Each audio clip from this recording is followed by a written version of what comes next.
Chapter 22. For 3 years there was no war between Aram and Israel. But in the 3rd year Jehoshaphat king of Judah went down to see the king of Israel.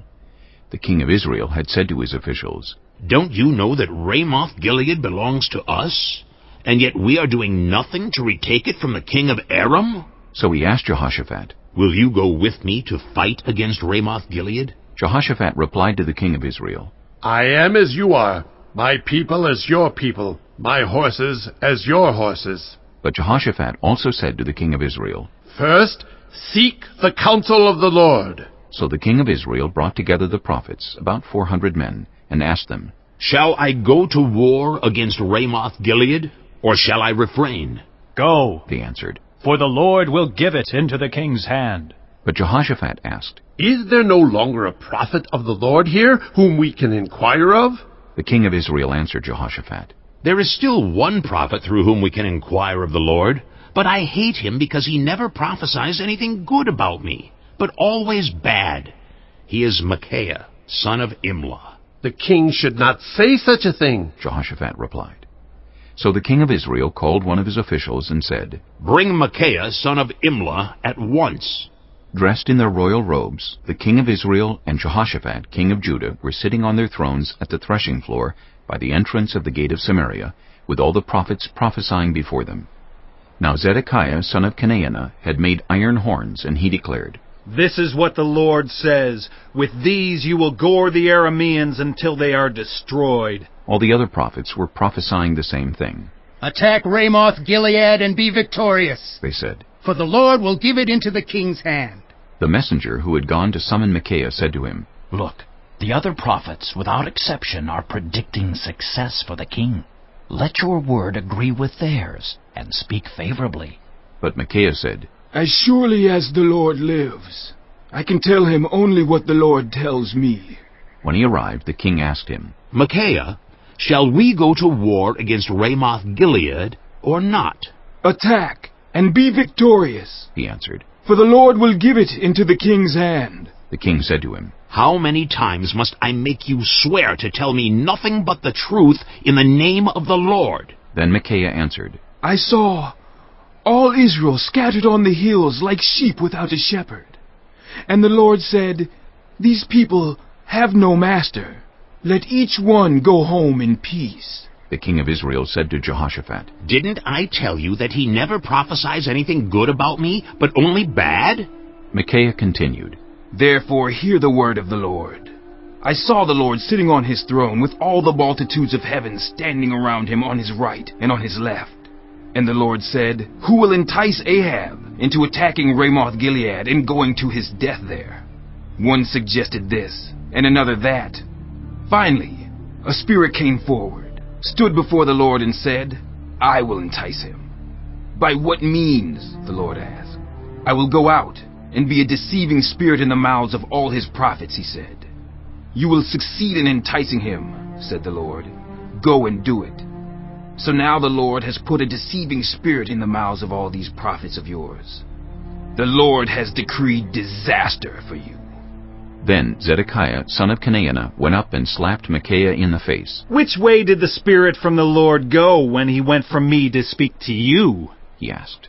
Micaiah replied, You will find out on the day you go to hide in an inner room. The king of Israel then ordered, "Take Micaiah and send him back to Ammon, the ruler of the city, and to Joash, the king's son, and say, This is what the king says. Put this fellow in prison and give him nothing but bread and water until I return safely." Micaiah declared. If you ever return safely, the Lord has not spoken through me. Then he added, Mark my words, all you people. So the king of Israel and Jehoshaphat, king of Judah, went up to Ramoth-Gilead. The king of Israel said to Jehoshaphat, "I will enter the battle in disguise, but you wear your royal robes." So the king of Israel disguised himself and went into battle. Now the king of Aram had ordered his 32 chariot commanders. "Do not fight with anyone, small or great, except the king of Israel." When the chariot commanders saw Jehoshaphat, they thought, Surely this is the king of Israel. So they turned to attack him. But when Jehoshaphat cried out, the chariot commanders saw that he was not the king of Israel and stopped pursuing him. But someone drew his bow at random and hit the king of Israel between the sections of his armor. The king told his chariot driver, "Wheel around and get me out of the fighting. I've been wounded." All day long the battle raged, and the king was propped up in his chariot facing the Arameans. The blood from his wound ran onto the floor of the chariot, and that evening he died. As the sun was setting, a cry spread through the army, "Every man to his town! Every man to his land!" So the king died and was brought to Samaria, and they buried him there. They washed the chariot at a pool in Samaria, where the prostitutes bathed, and the dogs licked up his blood, as the word of the Lord had declared. As for the other events of Ahab's reign, including all he did, the palace he built and adorned with ivory, and the cities he fortified, are they not written in the book of the annals of the kings of Israel? Ahab rested with his ancestors, and Ahaziah his son succeeded him as king.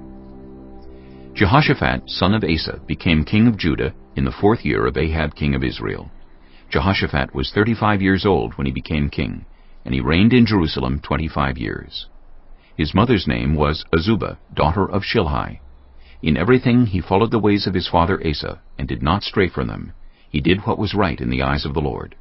The high places, however, were not removed, and the people continued to offer sacrifices and burn incense there. Jehoshaphat was also at peace with the king of Israel. As for the other events of Jehoshaphat's reign, the things he achieved, and his military exploits, are they not written in the book of the annals of the kings of Judah? He rid the land of the rest of the male shrine prostitutes who remained there even after the reign of his father Asa. There was then no king in Edom, a provincial governor ruled. Now Jehoshaphat built a fleet of trading ships to go to Ophir for gold, but they never set sail. They were wrecked at Ezion-Geber. At that time Ahaziah, son of Ahab, said to Jehoshaphat, "Let my men sail with yours." But Jehoshaphat refused. Then Jehoshaphat rested with his ancestors, and was buried with them in the city of David his father, and Jehoram his son succeeded him as king. Ahaziah, son of Ahab, became king of Israel in Samaria in the 17th year of Jehoshaphat king of Judah, and he reigned over Israel 2 years. He did evil in the eyes of the Lord, because he followed the ways of his father and mother, and of Jeroboam son of Nebat, who caused Israel to sin. He served and worshipped Baal, and aroused the anger of the Lord, the God of Israel, just as his father had done.